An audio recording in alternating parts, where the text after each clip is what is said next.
তনয়া দেবীর একমাত্র ছেলে বিকাশ বাইরের রাজ্যে ট্রেনের টিটির কাজ করে। সে ভীষণ পরিমাণে ব্যস্ত থাকায় নিজের মায়ের সঙ্গে দেখা পর্যন্ত করতে আসতে পারে না। ছেলের দেখা না পাওয়ায় মায়ের মন ভীষণ পরিমাণে খারাপ থাকে, আর সেই কারণে তনয়া দেবীর সম্বল হয় তার মেয়ে জিনিয়া এবং জামাই রিতম।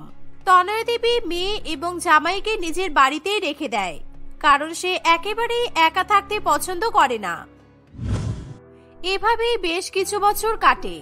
ধীরে ধীরে তনয়া দেবীর বয়স বেড়ে যাওয়ায় সে এবার নিজের ছেলের বিয়ের জন্য চিন্তা করতে শুরু করে। কিন্তু নিজের ছেলের জন্য পাত্রী খুঁজতে খুঁজতে এক বছরের শীতকাল থেকে পরের বছরের শীতকাল পড়ে যায়, কিন্তু কিছুতেই আর পাত্রী খুঁজে পাওয়া যায় না। আর এই কারণেই বিকাশের জন্য উপযুক্ত পাত্রী খোঁজার দায়িত্ব পড়ে রিতমের উপর। জামাই বাবা, তুমি এখন আমার একমাত্র সম্বল। তুমি যদি আমার ছেলের জন্য এই শীতের জানুয়ারিতে একটা উপযুক্ত মেয়ে খুঁজে নিয়ে আসতে পারো তাহলে খুব ভালো হবে, কারণ আমার ছেলেটার এবার সত্যি একটা বিয়ের দরকার। ও সারাক্ষণ বাইরের রাজ্যের বিভিন্ন ট্রেনের টিকিট দেখে বেড়ায়, তাই ওর যদি বিয়ে দিতে পারি অন্তত বৌমা তো আমার কাছে থাকবে। শীতের পর শীত কেটে যাচ্ছে, কিন্তু আমার ছেলেটার বিয়ে আর হচ্ছে না। আমি তো সবই বুঝতে পারছি মা, কিন্তু আপনি আজকালকার দিনের মেয়েদের তো ভালো করেই জানেন ওরা কেমন। আমি না হয় বিনা যৌতুকে আপনার মেয়েকে বিয়ে করে নিয়েছি, কিন্তু এখনকার দিনের মেয়েরা তো এরকম বাইরের রাজ্যে কাজ করা ছেলেকে বিয়ে করার জন্য যৌতুক নিতে চাই। কিন্তু আপনি চিন্তা করবেন না, এই বছর শীতকালে আমি আপনার ছেলের বিয়ে দিয়েই ছাড়বো। সে কি, আমি আমার এত ভালো সুপুরের ছেলের বিয়ে দেব, তাও আবার যৌতুক দিয়ে? আমি জানতাম ছেলে বাড়ির পক্ষ থেকে যৌতুক নেওয়া হয়, কিন্তু আমার ছেলে যেহেতু বাইরে চাকরি করে তাই আমাদেরকে মেয়েদের বাড়ির লোকেদের যৌতুক দিতে হবে। কি দিনকাল এসে পড়লো, হায় রে ঈশ্বর। হ্যাঁ, আমি ঠিকই বলেছি শাশুড়ি মা, আমার নজরে একটা ভালো পাত্রী আছে, কিন্তু তার বাবা 3 লক্ষ টাকা যৌতুক হিসেবে চেয়েছে। আপনি যদি টাকা দিতে রাজি থাকেন তাহলে বলুন, এখন এই শীতে আপনার বিয়ে আপনার ছেলের বিয়ের সারাই বাজিয়ে দিচ্ছি। এই বলে রিতম তনয়া দেবীকে একটি পাত্রীর ছবি দেখায়, কিন্তু পাত্রীর নাক বেঁকা হওয়ায় তার কিছুতেই এরকম মেয়েকে পছন্দ হয় না। তখনই তনয়া দেবী এরকম নাক বেঁকা পাত্রীকে নাকচ করে দেয়। আপনার তো দেখছি অনেক নাক আছে শাশুড়ি মা, ছেলের জন্য নাক বাঁকা পাত্রী চলবে না, চোখটারা পাত্রী চলবে না, তাহলে যে কিরকম পাত্রী আপনার পছন্দ কে জানে। আমাকে আবার পাত্রী খোঁজার দায়িত্ব দিচ্ছেন, আর ভালো লাগে না। এই বলে রিতম সেখান থেকে চলে যায়। তনয়া দেবী সোফায় বসে বসে চা খায় আর নিজের ছেলের বিয়ের ব্যাপারে চিন্তা করে। সেই সময় বিমলা দেবী তার ভাইয়ের মেয়ে পৃথাকে নিয়ে তাদের বাড়িতে আসে। প্রথম দেখাতেই তনয়া দেবীর পৃথাকে ভীষণ পরিমাণে পছন্দ হয়। তখনই তার চোখের সামনে পৃথা এবং বিকাশের বিয়ের স্বপ্ন ভেসে ওঠে। সে পৃথার মধ্যে নিজের ছেলের বউ স্পষ্টরূপে দেখতে পায়। কিরে বিমলা, তোর সাথে এই মেয়েটা কে? কি সুন্দর দেখতে, একেবারে পটল ছেঁড়া চোখ, উন্মুক্ত বাঁধন ছাড়া ঝর্ণার মতো চুল, বেশ গোলাপি গোলাপি গাল। এখনকার দিনে এত সুন্দর মেয়ে খুব কমই দেখা যায়, তার উপর ওকে এই গোলাপি সোয়েটার পরে খুব সুন্দর লাগছে। ওর নাম পৃথা। পৃথা আমার ছোট ভাইয়ের মেয়ে। কিছুদিন আগে ওর ফাইনাল সেমিস্টারের পরীক্ষা শেষ হয়েছে বলে আমাদের বাড়িতে ঘুরতে এসেছে, আর এই সুযোগে আমি এর বিয়ের জন্য ভালো উপযুক্ত পাত্র খুঁজছি, কারণ আমার ভাই আমাকে এর বিয়ের দায়িত্ব দিয়েছে। বাহ, দারুণ ব্যাপার। এত সুন্দর মেয়ের জন্য পাত্র খুঁজতে তোর বেশি সময় লাগবে না। তোরা দুজনে বস, আমি তোদের জন্য চা করে নিয়ে আসছি। আমার বাড়িতে এই মেয়েটা প্রথমবার এসেছে, কিছু না খাইয়ে বাড়ি পাঠালে হয়? এই বলে তনয়া দেবী তাড়াতাড়ি করে রান্নাঘরে চলে যায়। সে বিমলা দেবী এবং পৃথার জন্য চা বানিয়ে নিয়ে আসে, আর চায়ের সঙ্গে জলখাবারও নিয়ে আসে। তিনজনে মিলে অনেক অনেক গল্প করে এবং কিছুক্ষণ পর বিমলা দেবী তার ভাইয়ের মেয়েকে নিয়ে বাড়িতে চলে যায়। তারপর থেকে তনয়া দেবী কিছুতেই পৃথার কথা ভুলতে পারে না। সে প্রত্যেক দিন কোনো না কোনো বাহানায় বিমলাদের বাড়িতে যায়, আর বিমলা দেবীর কাছে পৃথার ব্যাপারে নানান রকম কথা জিজ্ঞাসা করতে থাকে। কিরে, নিজের ভাইয়ের মেয়ের জন্য ভালো পাত্রের সন্ধান পেলি? অনেকদিন তো হয়ে গেল, এবার ভালো দেখে একটা পাত্র খুঁজে মেয়েটার বিয়ে দিয়েই দে। আরে, আমরা তো বিয়ে দেওয়ার জন্য এক পায়ে এগিয়েই আছি, কিন্তু এখনকার দিনে ছেলেদের যা ডিমান্ড, যৌতুক ছাড়া কোনো ছেলে আমার ভাইয়ের মেয়েকে বিয়ে করতে রাজি হচ্ছে না। আমাদের সবাই মেয়েরা সুন্দরী হলেই ছেলেরা বিয়ে করার জন্য একেবারে ঝাঁপিয়ে পড়তো, কিন্তু এখনকার দিনে বেশি বেশি টাকা যৌতুক দিলেই তবেই তারা মেয়েকে শ্বশুর বাড়িতে নিয়ে যাবে। তা যা বলেছিস, তবুও তো পৃথা একজন মেয়ে, আর মেয়েদের বিয়ে দিতে গেলে ছেলেরা তো যৌতুকের চাহিদা করেই। কিন্তু আমি আমার ছেলেকে বিয়ে দিতে যাব, সেখানেও নাকি আমাকে যৌতুক দিতে হবে। ভাবা যায় বল? যাই হোক, আমি এখন আসছি, আমার বাড়িতে অনেক কাজ আছে। তনয়া দেবী হাজারটা কথা বললেও মুখ ফুটে নিজের ছেলের সঙ্গে পৃথার বিয়ে দেওয়ার কথা বলতে পারে না। দেখতে দেখতে কিছুদিন কাটে।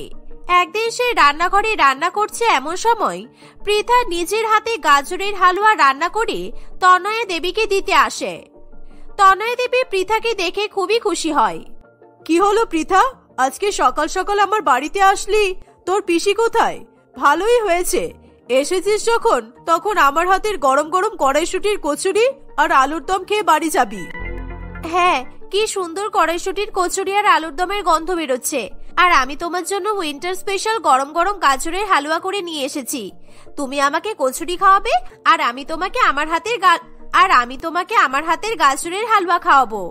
পৃথার মুখে এরকম মিষ্টি মিষ্টি কথা শুনে তনয়া দেবীর মনটা একেবারে ভালো হয়ে যায়। কিন্তু পৃথা তাকে দেখেই বুঝতে পারে যে তনয়া দেবী বহুদিন ধরে কোনো কারণে ভীষণ দুশ্চিন্তায় ভুগছে, কিন্তু সে কারোর সঙ্গে নিজের দুশ্চিন্তা ভাগ করতে চাইছে না। তোর মিষ্টি মিষ্টি কথা শুনে আমার দিনটা খুব ভালো হয়ে গেল রে। যা গিয়ে সোফার উপর বস, আমি কচুরি নিয়ে আসছি।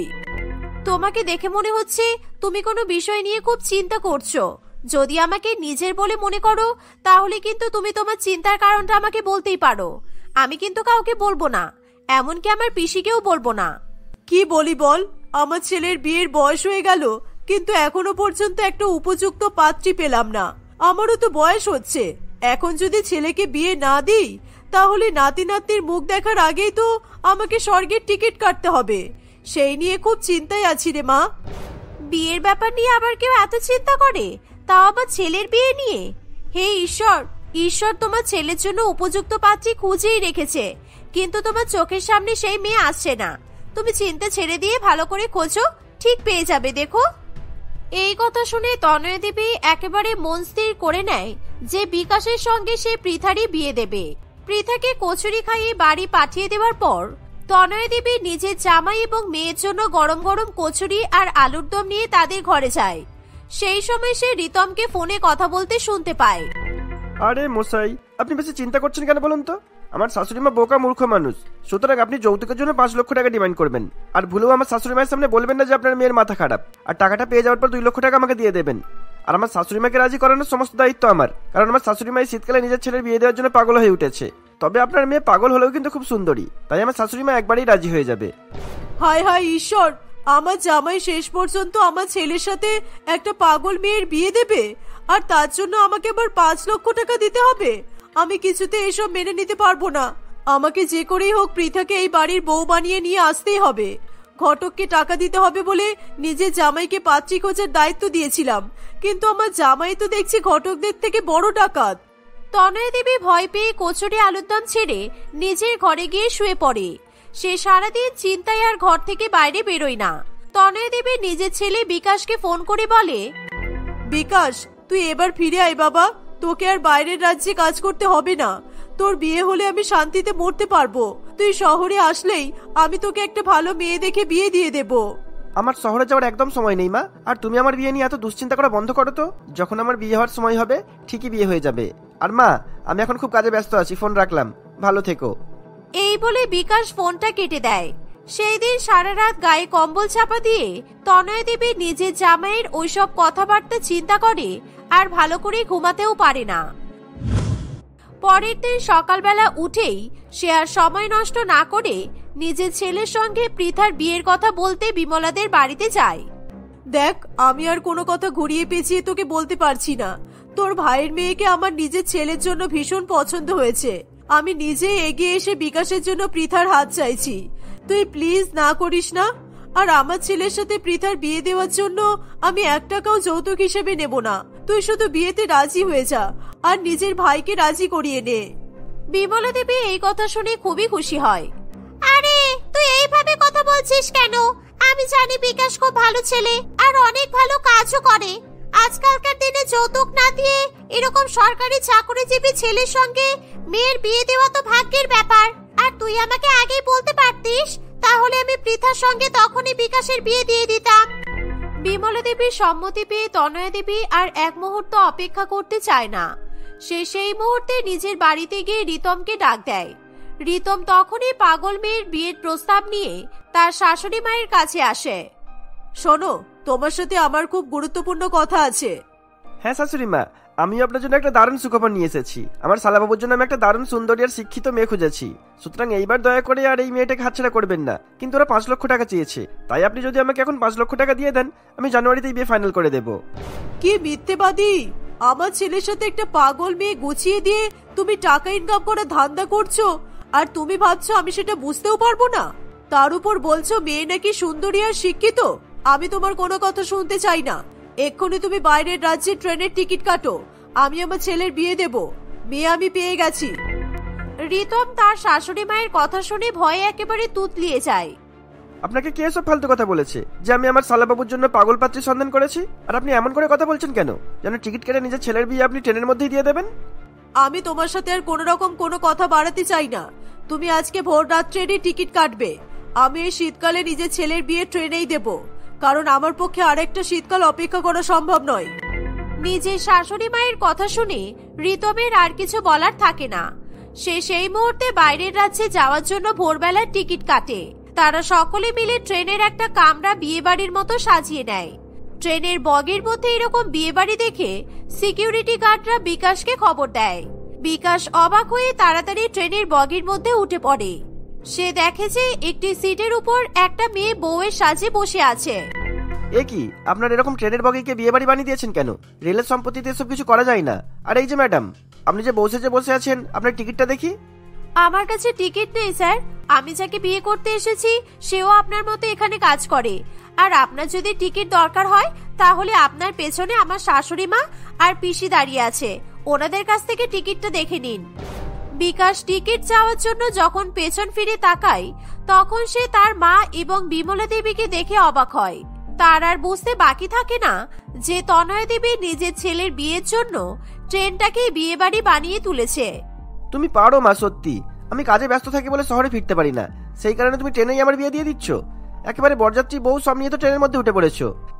হ্যাঁ রে বাবা, আমি তোর বিয়ে ট্রেনেই দেব, কারণ আমি যদি আর এক মুহূর্ত অপেক্ষা করি তাহলে তোর বিয়ে এই জানুয়ারি থেকে আবার পরের বছরের জানুয়ারিতে পিছিয়ে যাবে। সুতরাং আর দেরি নয়, যা হওয়ার আজকেই হবে। ঠিক আছে, তাহলে আমি এই শীতের মধ্যেই ট্রেনেই বিয়ে করে নেব, কোনো অসুবিধা নেই। আমি তাহলে কিন্তু শেরওয়ানির বদলে টিটি ড্রেস পরেই বিয়ে করতে বসবো। নিজের ছেলের এরকম কথা শুনে সকলে খুবই খুশি হয়। তনয়া দেবী আর দেরি না করে শীতকালে ট্রেনের মধ্যে 4 হাত এক করে দেয়।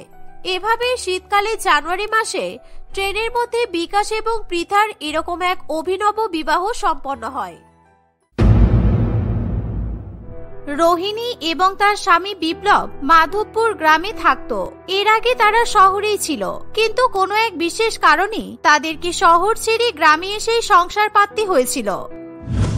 একদিন সকালবেলা তারা দুজনে যখন ব্রেকফাস্ট করতে বসে তখনই হঠাৎ করে তাদের বাড়ির দরজায় কলিং বেল বেজে ওঠে। রোহিণী দরজা খুলে দেখে তাদের গ্রামের জমিদার সাহেব সেখানে দাঁড়িয়ে আছে। তোমাদেরকে আর কত সময় দেবো? আমার টাকাগুলো আমি কবে পাবো? আমি তো তোমাদেরকে শিক্ষিত ভালো মানুষ বলে মনে করেছিলাম, কিন্তু তোমরা তো আসলেই বেঈমান। আমার টাকাগুলো নিয়ে টাকাগুলো ফেরত দেওয়ার কোনো নামই তো করছো না। এরকম কেন বলছেন জমিদার বাবু? আমরা তো আপনার টাকাটা ফিরিয়ে দেওয়ার চেষ্টা করছি। তখনই সেখানে বিপ্লব চলে আসে। দেখুন জমিদার বাবু, আমাদেরকে কিছু সময় দিন। আমি তো নতুন করে চাষবাস করা শুরু করেছি, কিন্তু আমি সেরকম ভাবে উন্নতি করতে পারছি না। হাতে টাকা এলেই আমি অল্প অল্প করে আপনার সব টাকা মিটিয়ে দেবো। তুমি চাষবাস করতে পারছো কি পারছো না সেটা দেখে আমি কি করব? আর এই একই কথা তো অনেকদিন ধরে শুনে আসছি। 1 মাসের মধ্যে আমার টাকা ফেরত চাই, তা না হলে এই গ্রাম থেকে আমি ধাক্কা দিয়ে বের করে দেবো। দেখুন জমিদার বাবু, আপনি তো জানেন শহরে আমার খুব ভালো ব্যবসা ছিল, কিন্তু আমার সবকিছু বরবাদ হয়ে যাবে। আমি গ্রামে চলে এসেছি, নতুন করে কিছু শুরু করতে তো একটু সময় লাগবেই। আপনি দয়া করে আমাকে কিছুদিন সময় দিন।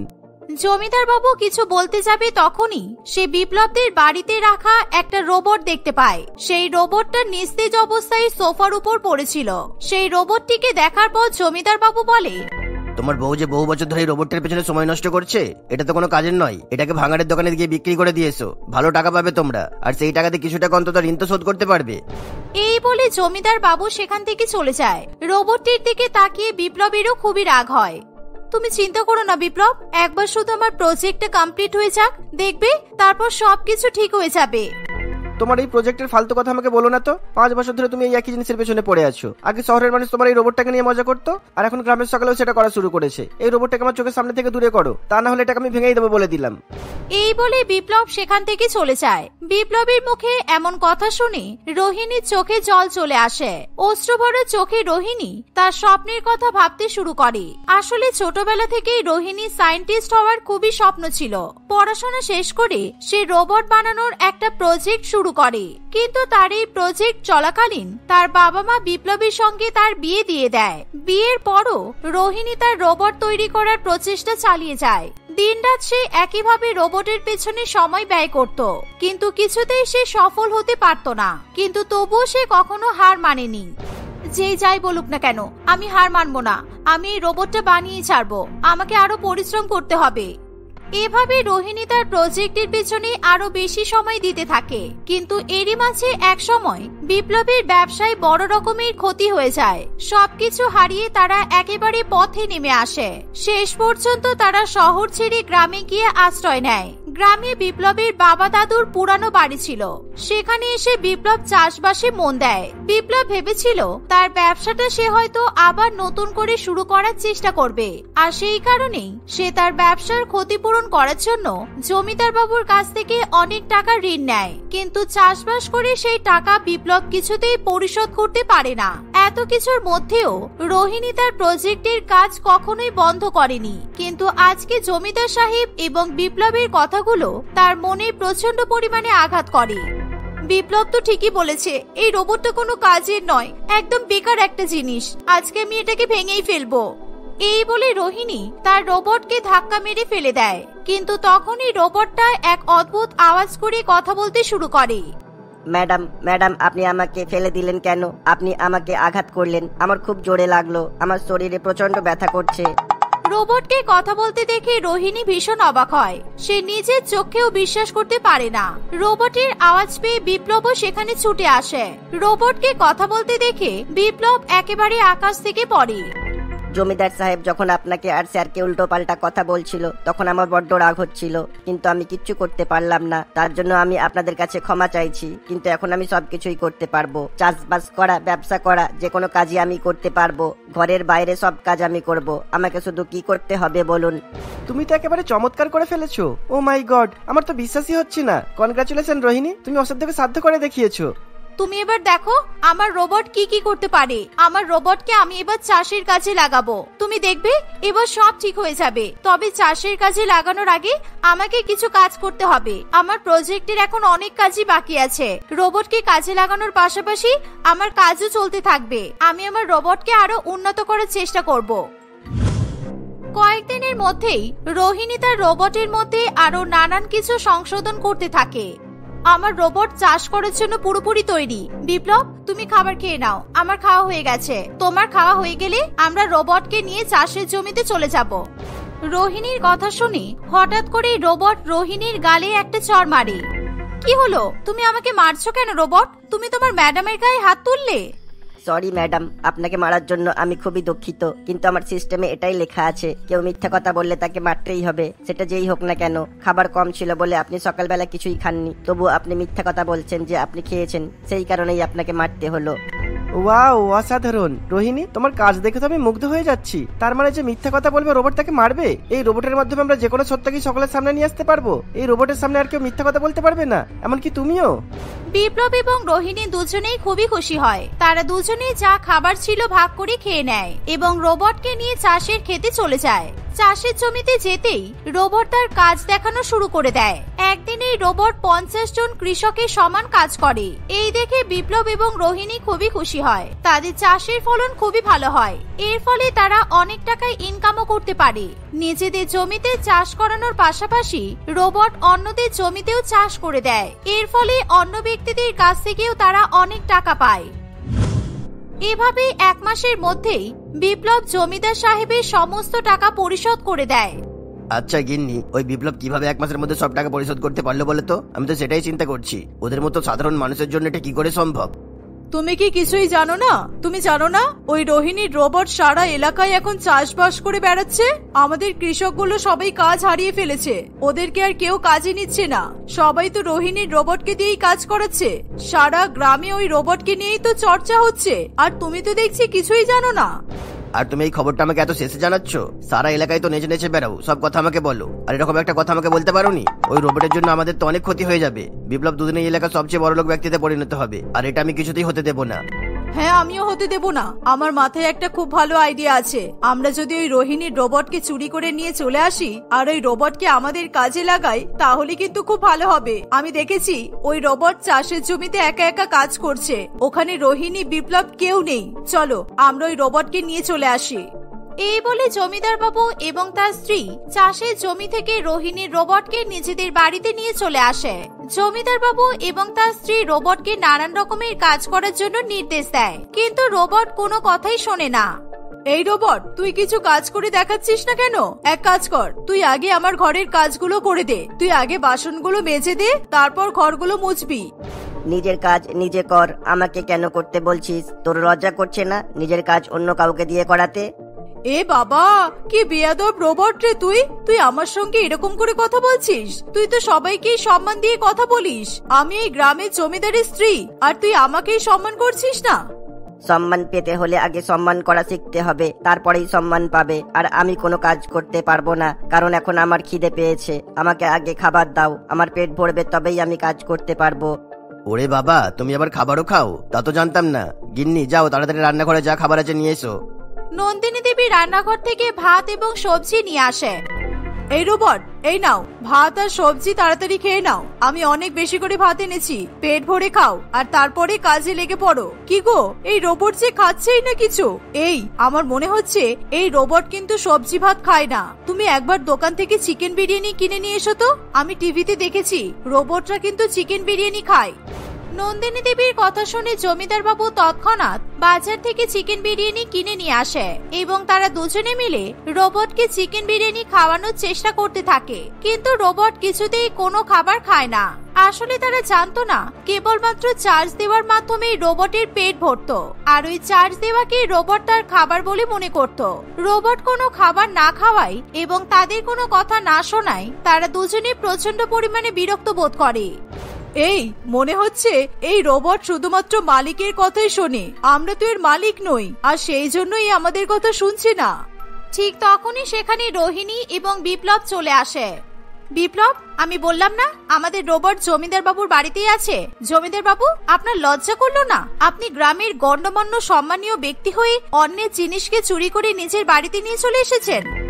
মুখ সামনে কথা বলো। তোমাদের রোবটকে আমি চুরি করতে যাবো কেন? তোমাদের রোবট নিজে পায়ে হেঁটে এখানে এসেছে। আমরা অনেকক্ষণ ধরে একে এখান থেকে চলে যেতে বলেছি, কিন্তু কিছুতেই তোমার রোবট যেতে চাইছে না। হ্যাঁ হ্যাঁ, একদম একদম। তোমাদের রোবট তো নিজে নিজে পায়ে হেঁটে আমাদের বাড়িতে এসেছে। এই শুনে রোবট জমিদার বাবু এবং তার স্ত্রী দুজনকেই ঠাস ঠাস করে দুটো চড় মারে। এই দেখে বিপ্লব এবং রোহিণী বুঝে যায় যে জমিদার বাবু এবং তার স্ত্রী দুজনেই মিথ্যা কথা বলছে। আপনারা মিথ্যা কথা বলেছেন, সেই জন্য রোবটের কাছে মার খেলেন। এই রোবটের সামনে কেউ মিথ্যা কথা বললে রোবট সেটা বুঝতে পারে আর সেই ব্যক্তিকে মারে। আমি চাইলে আপনাকে পুলিশে দিতে পারতাম, কিন্তু যেহেতু একটা সময় আপনি আমাদের সাহায্য করেছিলেন, সেই জন্য আজকের জন্য আপনাকে ছেড়ে দিলাম। চলো রোবট। এই বলে রোহিণী এবং বিপ্লব তাদের রোবটকে নিয়ে সেখান থেকে চলে যায়। কি গো, রোবট তো কোনো খাবারই খেলো না। চলো এই চিকেন বিরিয়ানিটা আমরা খেয়ে নিই, না হলে তো নষ্ট হবে। চুপ করো, তুমি বুঝতে পারছো না গিন্নি ওই রোবট কি কি করতে পারে? ওই রোবট যদি ওদের কাছে থাকে তাহলে ওরা খুব তাড়াতাড়ি ধনী হয়ে যাবে। আমি ওই রোবটটাকে ভেঙে চুরচুর করে দেবো, এছাড়া আমার আর কোনো উপায় নেই। জমিদার বাবু পরের দিনই তার সাঙ্গপাঙ্গকে নিয়ে রোহিণীর রোবটের কাছে যায়। ওই রোবট তখনও জমিতে চাষ করতে ব্যস্ত ছিল। তারা অনেক ভারী ভারী বস্তু দিয়ে ওই রোবটের গায়ে আঘাত করে তাকে নষ্ট করার চেষ্টা করে, কিন্তু কোনোভাবেই তারা রোবটকে নষ্ট করতে পারে না। আসলে রোহিণী ছাড়া পৃথিবীর আর কেউ ওই রোবটকে নষ্ট করতে পারবে না, এটা তারা কেউই জানতো না। রোবটের কোনো ক্ষতি করতে না পেরে হার মেনে তারা সেখান থেকে চলে যায়। বাড়িতে এসে রোবট সব কথা রোহিণীকে বলে দেয়। এবার মনে হচ্ছে কিছু একটা ব্যবস্থা নিতেই হবে, না হলে হবে না। রোহিণী এবং বিপ্লব কয়েকজন পুলিশকে সঙ্গে নিয়ে জমিদার বাবুর বাড়িতে যায় এবং তাদেরকে খুব ভালো মতো ধমক দেয়। তবুও জমিদার বাবু বিভিন্ন রকম উপায়ে রোবট নষ্ট করে দেওয়ার চেষ্টা করতে থাকে, কিন্তু কোনো লাভ হয় না।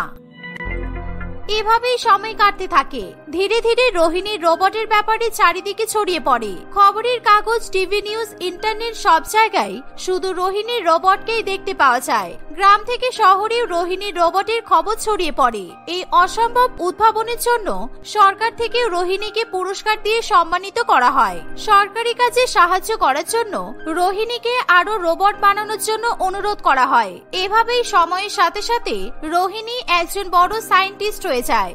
নিজের স্বপ্ন পূরণ করতে পেরে রোহিণী খুবই খুশি হয়। খুশিতে তার চোখে জল চলে আসে। রোহিণী, এ কি তুমি কাঁদছো বলে আমাদের রোবটও তো কাঁদছে, এটা কি করে সম্ভব? আমি রোবটের মধ্যে ফিলিংস অ্যাড করেছি।